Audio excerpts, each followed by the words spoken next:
خبره مې دا تاسو کوله چې دا رقم خواړه به څنګه مونږ جوړ ساتي.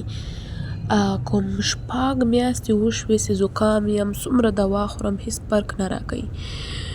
نو ورته وګورئ چې دا ونه خورو نو څه به وخورو؟ دومره غوړي، کور مو خراب مسه. دا نو دا اوس څه حال ده؟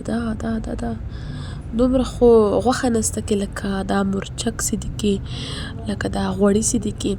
بیخي افسوس هېڅ مو پخلیان نه دي زده.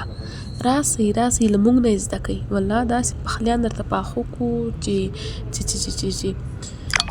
په خدای دا ټوله ناجوړي ده. دونه باید ځانونه وساتل سي. ولاکه هېڅکله دا رقم جوړ سولو موږ خو بس خورئ دا رقم خواړه خورئ، تاسو به په سرطان هم اخته یئ، تاسو به په فشار هم اخته یئ، تاسو به په 100 رقمو مرضیانو هم اخته یئ. ولاکه مو روغ صورت تاسو ولیده. نو زه خپله باله دې به د پاکستان د خوړو نه ډېر زیات څه شي ورته وایي احتیاط به زیات کوم. هلته ګوره وایي کیمره کې سم معلومیږي خو مخامخ داسې د خاص لکه هغه تسې ګورئ نواز شریف ته.